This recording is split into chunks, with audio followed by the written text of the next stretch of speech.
Hi, my name is Ishraq Wahab. I'm a director of Bullion Exchange Jewelers and I'm a race car driver. And this is my Colin McRae tribute L555BAT replica. It was built by Bullion Exchange Racing and 52 Racing under the banner of Subaru Rally Team Sri Lanka. So my history with the Subaru brand goes back to 1992 when my dad bought a Subaru Legacy RS Turbo 4-wheel drive. I was a young kid at the time. I mean, just to get to ride along in that car, the power and the grip was on a completely different level. It just completely blew my mind. And my dad bought it for racing, and he got down a group and kit for it from Japan, and it had this straight through exhaust, and the noise was just insane. And I think it's fair to say that my affection for the Subaru brand started back then. So I've been racing Subarus in Sri Lanka's top tier racing event, the SLGT class, for the last 7 years. I started off with a Subaru STI version 8, and then I had a Subaru STI version 4 two-door Type R. But all the while I used to kind of dream about having the L555BAT car, the car that Colin McRae used to win the World Rally Championship in 1995. I mean, for me, that was the iconic Subaru. And everybody knows who Colin McRae is. He was one of the most entertaining, flamboyant, and dramatic rally drivers the world has ever seen. He won the World Rally Championship in 1995, and he left us with some great quotes like straight roads are for fast cars and turns are for fast drivers. So in 2020, 2 years ago, it was 25 years since Colin McRae won the World Rally Championship, and the world celebrated this anniversary with a huge outpouring of all the videos, pictures, memorabilia on all platforms of social media. I mean, people who had been at Chester at the finish, people who'd watched him drive on the stages on the Network Q RAC rally in 1995, people who have small-sized replica cars of the car that won that rally, and people who have big ones as well. So we were in the middle of a pandemic. My race car was gathering dust in the corner. There was no racing in Sri Lanka, and I asked my friend Nigel to join me on this crazy voyage to build a replica of the L555BAT car that Colin McRae used to win the World Rally Championship. It was a crazy idea, and I don't know whether he's glad he said yes or whether he's glad he said no, but he joined me, and here we are. We've turned up with this. I think it's a pretty accurate car. We've done it as much as we can to match the spec of the L555BAT car, and I think it's a great way to honor Colin's memory of, being one of the greatest rally drivers of all time, and being a driver who inspired us very much indeed.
I'm Nigel Perera, 2006 class champion for modified cars up to 1600cc, and I run and operate a small workshop named 52 Racing.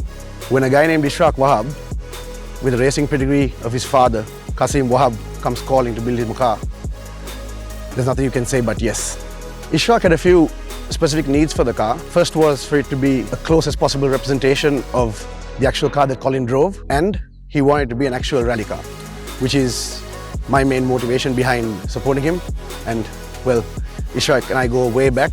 and there's no way I could say no to that. Ishraq had a few specific needs for the car, and for it to meet those needs, it needed to be a world standard car, in my opinion, and basically the safety aspects of the car and the chassis strength were imperative. We got a chassis that was in relatively 95% great condition, and most importantly, the roll cage had strut tower reinforcements, which is the global standard for rally cars before and up to this date.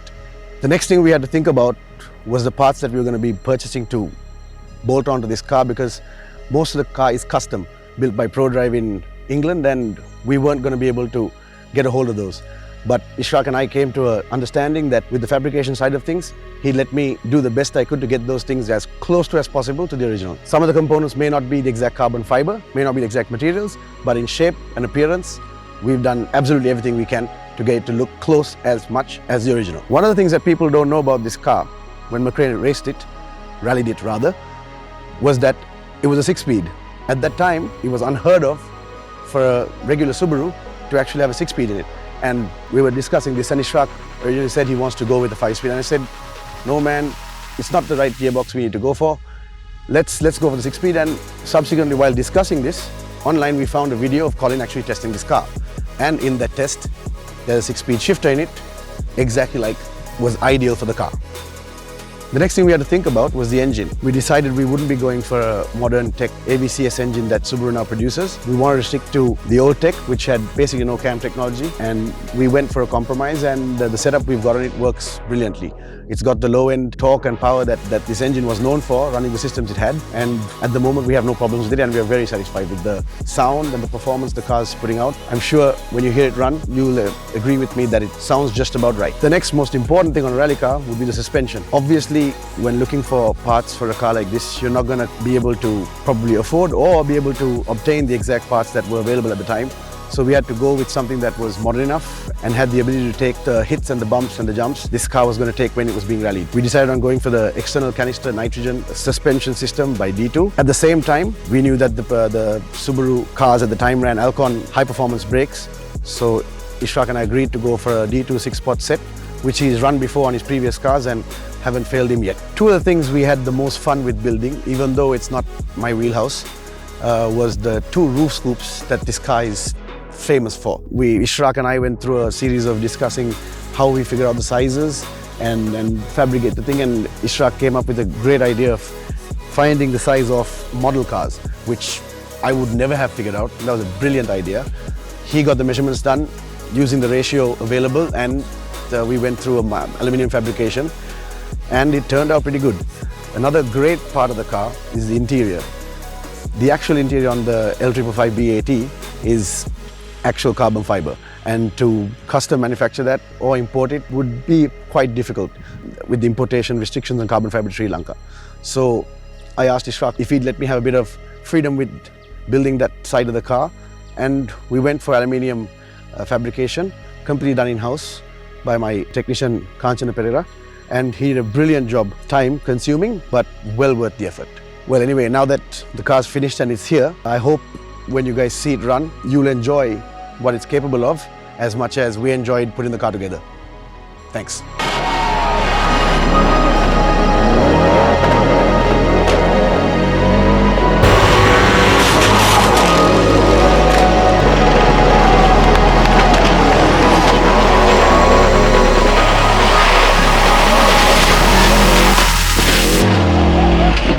If Colin was in a car that had half a chance of winning, you knew he'd go for it. He was the guy that you wanted in your corner. Sure, he was fast, but he did go off a couple of times. He threw away some wins, a championship, but that's Colin, and there were times that he also showed that not only was he fast, but he also had mechanical sympathy and knew how to drive a car without hurting it.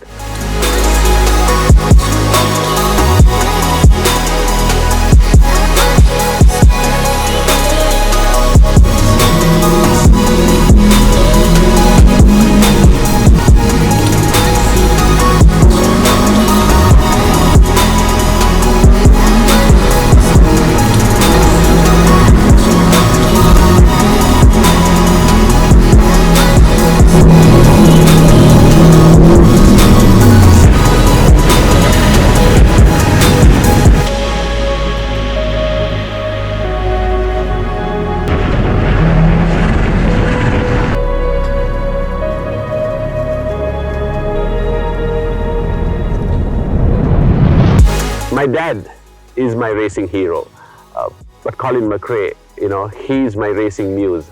He's the picture that I want to paint when I draw my racing life. Sure, it might be just a scribble compared to Colin's, but yeah, he inspired me a lot.